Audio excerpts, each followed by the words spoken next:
কালকে যাবেন কালকে দেখ এই ধানে তো হবে না। আর তো ভালো নিয়ে যাও, মাথা কেটে ফেলাবেন না এটা আজ নিয়ে এখান থেকে আমি যা করি এখান থেকে কেটে ফেলাবেন ফেলাই লাঠিতে বাঁধবেন আমি কালকে যা বসার ব্যবস্থা করে দেবো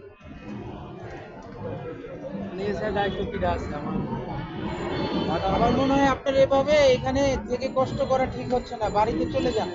বাড়িতে গেলে ওখানে গিয়ে আপনি দেশ নেত্রীর জন্য দোয়া করতে পারেন, কোনো সমস্যা নেই। দোয়া যেখান থেকে দোয়া করেন যা দোয়া একটা একটা করলেও কিন্তু আপনার কষ্ট গরিবের কষ্টরই ভালোবাসি বেশি আর কষ্টই সুখ যে কষ্ট যদি সহ্য করতে পারে আবার কষ্ট কিসে গরিবের কষ্ট মনে করেন কষ্টের মধ্যে একটা সুখ আছে এখন আপনি এভাবে কষ্ট করে তো তেমন সুখ পাচ্ছেন না। আপনি বাড়িতে গিয়ে আপনি ফ্রেশ ভাবে আপনি তার জন্য দোয়া করতে তার পারেন। চেয়ে বড় কষ্ট পাবো ওই ধানটা তুলিয়া দেয় এর চেয়ে বেশি কষ্ট পাবো না সে বালাম বাইক গেলে আর বেশি কষ্ট পাবো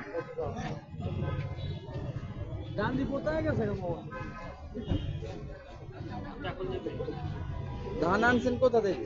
ব্রাহ্মণবাড়ি আছে আপনি কি গ্রামের থেকে আসছেন এখানে? আমি এমনি পুরান ঢাকা গেছিলাম পল্টন শাহবাগ রিক্সা কই? রিক্সা আছে নাকি? কে নিয়ে রিস্কা গেছে? আজকে 6 দিন ধরে তালা মারা কাকরাই রিক্সা আপনার নিজের? না নিজের না মারা আপনার রিক্সা কে তালা মারছে?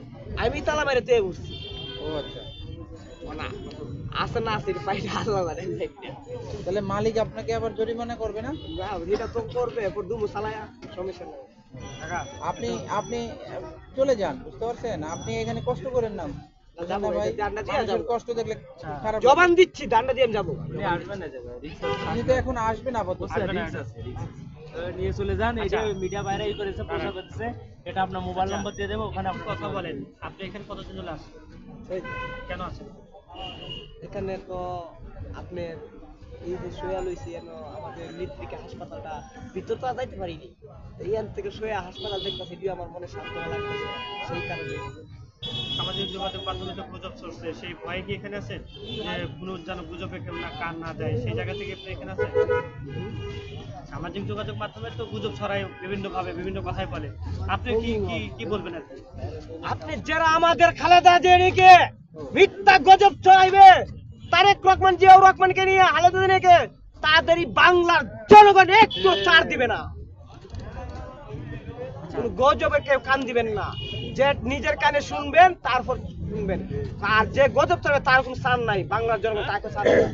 এখানে তো মশা আপনি মশার ভিতরে তো আছেন এই একটা ধান দেওয়ার জন্য কি কি মনে হয় মশা না তো মশা যদি কামড়ে লুট শরীর লোক তো সবই খেলা তবু আমার কিচ্ছু হবে না আল্লাহ ইনশাআল্লাহ আল্লাহর উপর ভরসা রাখছি তো এখন যদি কেউ বলে যে জোবায়দুর রহমান আপনার ধানটা নেবে তাহলে আপনি কি বলবেন আমি নিলেও হুশি না নিলেও হুশি আমি কোনো বেজার নাই আমি দিতা লুসি না দিতা লুসি কারণ কি আমার এখানে বেজারে কোনো আসে জানাকে আমি দলকে ভালোবাসি জিয়াউর রহমানকে ভালোবাসি খালেদা জিয়াকে ভালোবাসি তারেক রহমানকে ভালোবাসি ডক্টর জুবাইদুর রহমানকে ভালোবাসি আমি সবাই ভালোবাসি আমার জিনিস নিলেও হুশি না নিলেও হুশি হুশি আমি দুটো দিক থেকে আচ্ছা আপনি তো এই যে পল্টন প্রেস ক্লাব সব জায়গাতেই তো বিএনপির প্রোগ্রামে যান কেন জান আসলে কি মনে হয়